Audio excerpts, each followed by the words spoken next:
विप्रधेनु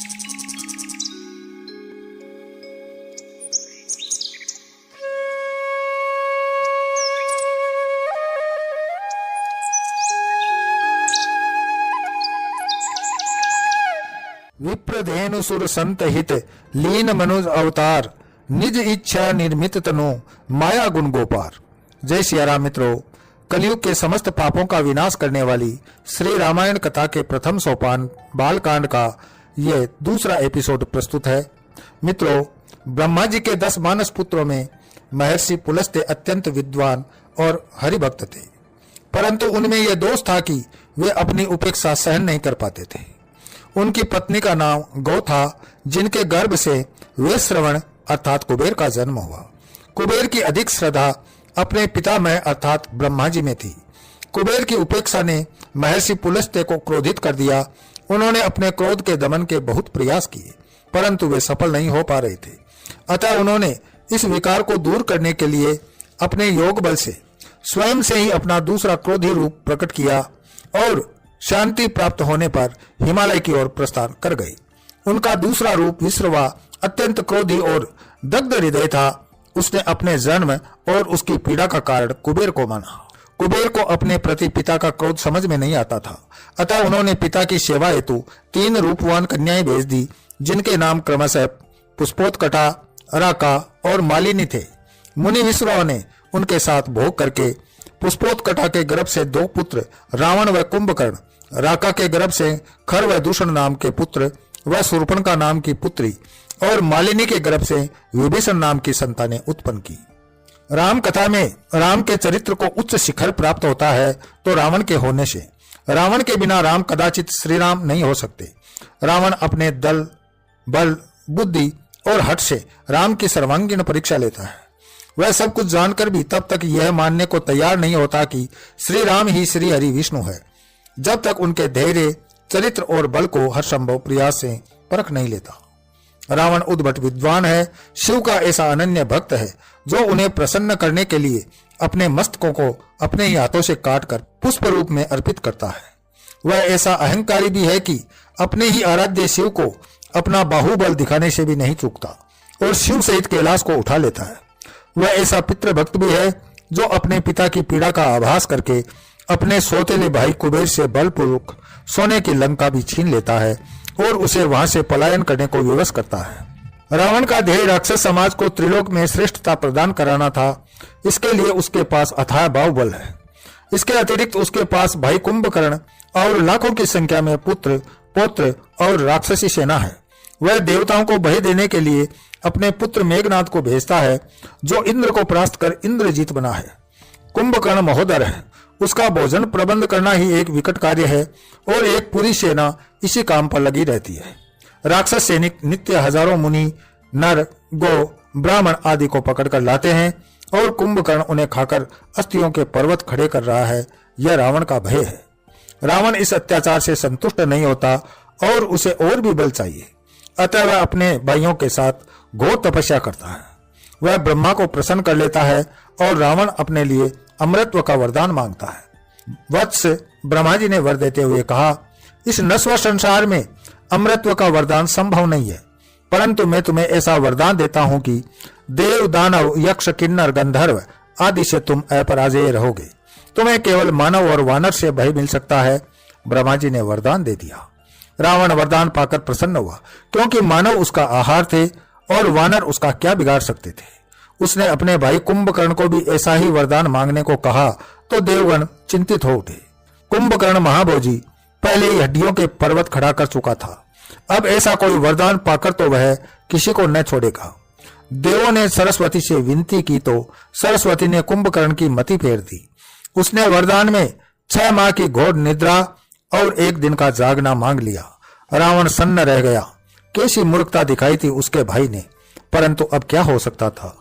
वह तो वरदान के प्रभाव से ब्रह्मा जी के एव मस्तु कहते ही सो गया था। रावण ने विभीषण की ओर देखा और आंखों से समझाया कि उन्हें क्या मांगना है, परंतु विभीषण ने ब्रह्मा जी की स्तुति करके वरदान में प्रभु चरणों में अखंड प्रीति की मांग की।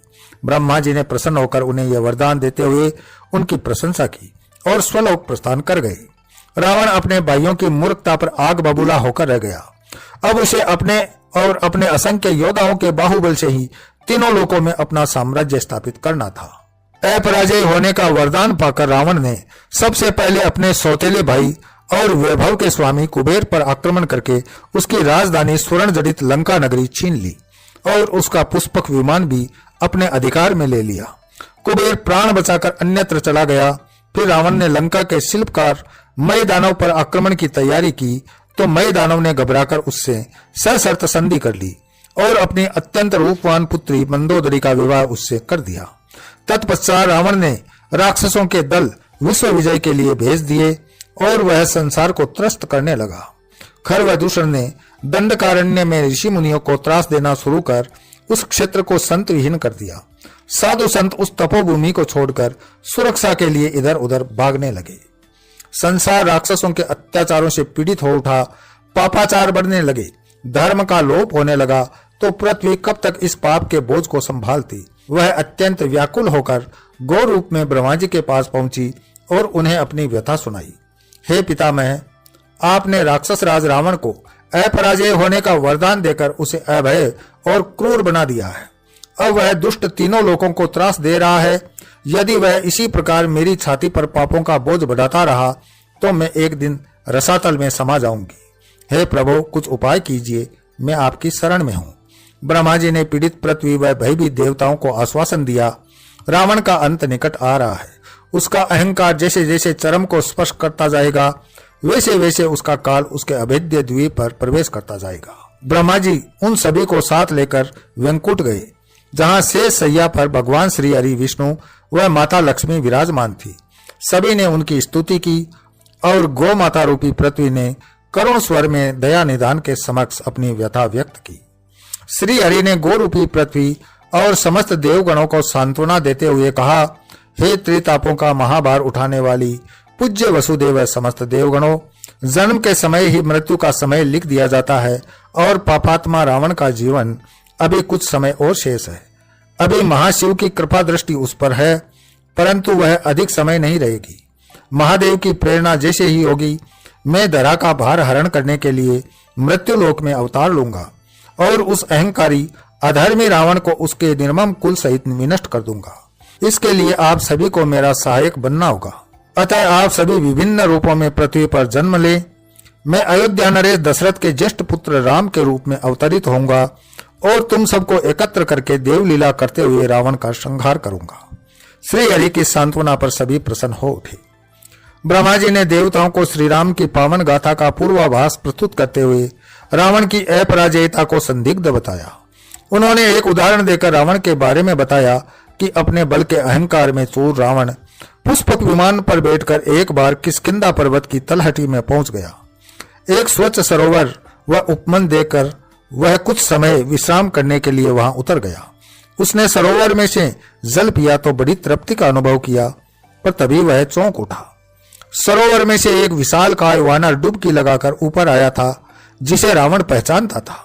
वह वानरों का राजा किष्किंधा नरेश बाली था। रावण को बड़ी ग्लानि हुई कि जिस सरोवर में एक वानर स्नान करता है, उसने ब्राह्मण होकर उस अपवित्र जल को भी पी लिया। ग्लानि के साथ ही उसका अहंकार क्रोध में बदल गया। अरे बाली, तू भले ही राजा है, परंतु तेरी बुद्धि साधारण चंचल वानर जैसी ही है। तू इतना भी नहीं जानता कि इस प्रकार के उपवन में सरोवर पथिकों के लिए होते हैं और तू इसमें स्नान कर रहा है, इसे अपवित्र कर रहा है। तेरी इस धृष्टता के कारण भूल से मैंने यह अपवन जल ग्रहण कर लिया है। रावण क्रोध से बोला। लंकेश, इस सरोवर के पास स्नान घाट बना है और कोई साधारण बुद्धि भी जान सकता है कि यह पेयजल नहीं है। बाली ने हंसकर कहा, फिर तुम्हारे लिए पावन क्या और अपावन क्या? यह उस रक्त मांस से तो पावन है जो तुम भक्षण करते हो, उस कीटोत्पन्न मदिरा से तो पावन है जो तुम घड़े भर भर के पीते हो। तुमने जन्म ही तो ब्राह्मण के घर लिया है, पर तुम्हारे कर्म तो पशुओं से भी निम्नतर है। प्रचंड अग्नि जैसे थोड़े से जल के स्पर्श से और भी भड़कती है, वैसे ही अहंकारी का क्रोध सत्य वचन सुनकर भड़क उठता है। रावण तो जन्मजात क्रोधी था। वह वाद विवाद देखते ही देखते बढ़ गया था और कोई भी एक दूसरे से कम नहीं था। बाली को एक ऐसा वरदान प्राप्त था कि प्रत्यक्ष युद्ध करने पर प्रतिद्वंदी की आदि शक्ति उसमें आ जाती थी। रावण से मल्ल युद्ध करते समय भी यही हुआ। दोनों में भीषण आक्रमण बचाव के पैंतरे चल रहे थे अंततः रावण शिथिल पड़ गया और बाली ने उसे अपनी विशाल कायकांक में दबा लिया। बाली उस उपवन में 10 मास के प्रवास पर था। रावण को उसने 6 मास तक बंदी रखकर मुक्त किया और उसका सारा अहंकार चूर चूर कर दिया। यह वास्तव में रावण के लिए सीख और संकेत था कि न वह अपराजय है और अपराजय के वरदान में ही उसके नाश के भी तत्व विद्यमान थे। सभी देवगण रावण बाली प्रसंग को सुनकर आश्वस्त हो गए कि रावण अपराजय नहीं था और मानव व वानर वास्तव में ही उसकी पराजय निश्चित करने वाले थे। अतः सभी देवता धीरे धीरे इन्हीं योनियों में अपने अंशों को जन्म देने लगे थे। लंकापति रावण के भी पूर्व जन्मों पर दृष्टिपात करना प्रासंगिक होगा। सनकादि मुनि के श्राप के कारण शिवगण और जय विजय को 3 जन्मों तक राक्षस योनि में रहने का शाप मिला था। पहला जन्म हिरण्याक्ष व हिरण्यकश्यपु के रूप में और दूसरा जन्म संयुक्त शक्ति के साथ दैत्यराज जलंधर के रूप में हुआ। पौराणिक मान्यताओं के अनुसार जलंधर भगवान शिव के ही अंश से उत्पन्न असुर था, जिसने कठोर तप करके अनेक वरदान और बल प्राप्त कर लिया था। जलंधर की पत्नी का नाम वृंदा था, जो अखंड प्रतिव्रत धर्म का पालन करती थी और उसके प्रतिव्रत धर्म के बल का ही प्रभाव था कि जलंधर अपराजय हो गया था। उसने अपने बल के अभिमान में पहले देवराज इंद्र को पराजित किया, फिर वह मद में डूबा सेना लेकर वेंकुट की ओर चल पड़ा, जहां लक्ष्मी जी ने उसे भ्रमित कर अपना भाई बना लिया। वह वहां से बिना युद्ध किए लौट आया।